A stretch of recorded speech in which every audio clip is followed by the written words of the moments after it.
Assalamualaikum and good afternoon, everyone. My name is Noor Aza binti Abd Aziz.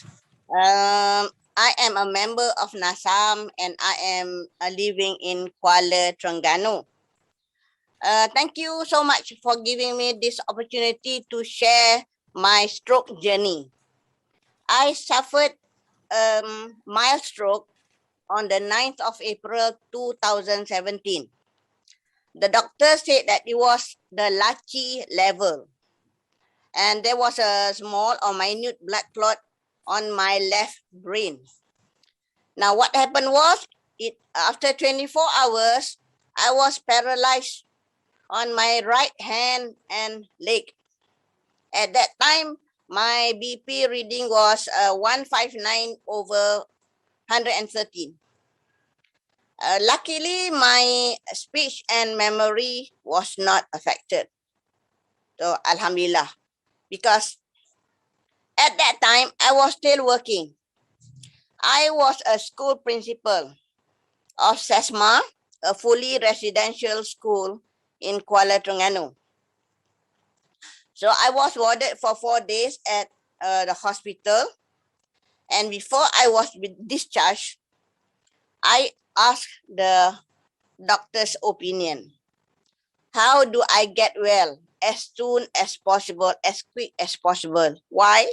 Because I knew I had a great responsibility and I wanted to get back to my kids and my school. Okay. So I believe, number one, self-determination is very important if one strokey wants to get recovered quickly. So I listened carefully. I adhered to all the doctor's advice, all the do's and don'ts that we have to really follow through. Another thing is about taking medication. I would like to reach out to all the strokies out there. Please take your medication as prescribed on time.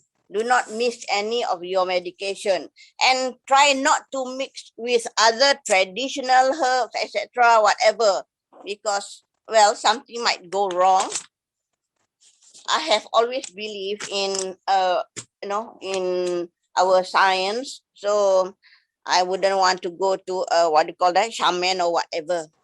Next, I followed the doctor's advice. I got a personal physiotherapist who came to my home 5 days a week for work on a working days and for almost 1 month. Now, she targeted me to be able to walk again within 1 month. But I said to her, a month is too long. I want to get back on my feet as soon as possible. So whatever exercise she did with me, for me, I repeatedly, I did all the exercises on my own in the mornings and in the evenings when she comes, because she comes in the evenings for like 2 hours. But then in the mornings, I was doing it on my own. So I believe that self-determination is very important. And on top of that, my family members, my husband bought me our own gadgets for me to exercise, like, gripping balls, and then these static bicycles for my feet, and again, other gadgets, like walking frames. Of course, the wheelchair should be there. And next, I would like to mention family support. Okay, family support is very crucial because they are the caregivers. Once you suffer from a stroke, whether it's severe or not, you will need a caregiver. And my family members really made a lot of sacrifices. So I am the type of person who is very independent all this while.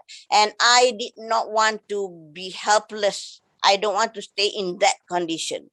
So I believe that these are the points that a strokee should consider. And then I would like to share with you what I did, which was commendable by the doctors at the rehab center, because I started my own journal. And this is my journal where I started my first entry about 2 weeks after the stroke. This was my right hand handwriting. So bad. You can see it was bad. I could hardly scribble. And then after, okay, I was making entries for almost like a few days later, and it got better and better. You see, my handwriting started to improve until even my physical started to improve. 1 month after my stroke, I was given an appointment at the occupational therapy and physiotherapy sessions at the hospital, which was quite late, I believe, because at that time I was already standing. So what I would like to say next is, when I recovered from my mild stroke, I was back at my workplace after 4 months, which I think was quite remarkable. I'm happy with my progress. And then the doctor suggested me to set up a stroke support group, which I told them that I'm keen on that, and I will set up this stroke support group, which I did. I joined NASAM because I wanted to do something. I want to be an advocate to help all the other strokees, perhaps by spreading information on the awareness of stroke, the symptoms, and how to get well again, how to get back on your feet after suffering a stroke. So I have already set up this one small stroke support group called Persevere, which was registered in 2020, but sadly to say, it was during the MCO. We couldn't go on with our activities. But then I think maybe by next year it should be okay. So I have a few suggestions for everyone out there, perhaps for the hospital, etc. A few days back, I did have a discussion with my friends strokees, and we came up with a few suggestions.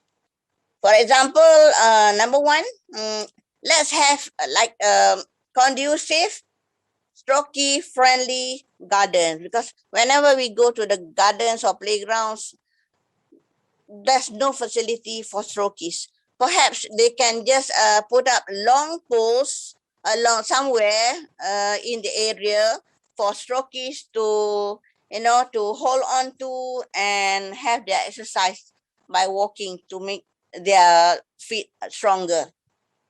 Secondly, I would also like to suggest some of them would like to have counseling sessions, because some of them might be depressed, or being despair, or feeling down, and so on. And another one would be perhaps having more campaigns or talks to create awareness and give information to the public via media, social, and so on. So last but not least, myself as a stroke survivor, or as they call it, strokey, I would like to reach out to all the strokeys out there to tell them to never give up, because exercise and medication is lifelong for us strokeys. There's no shortcut to recovery. We must be determined, and perseverance. Perseverance leads to recovery. And that's all from me. Hopefully, thank you so much, everyone, for lending me your ears.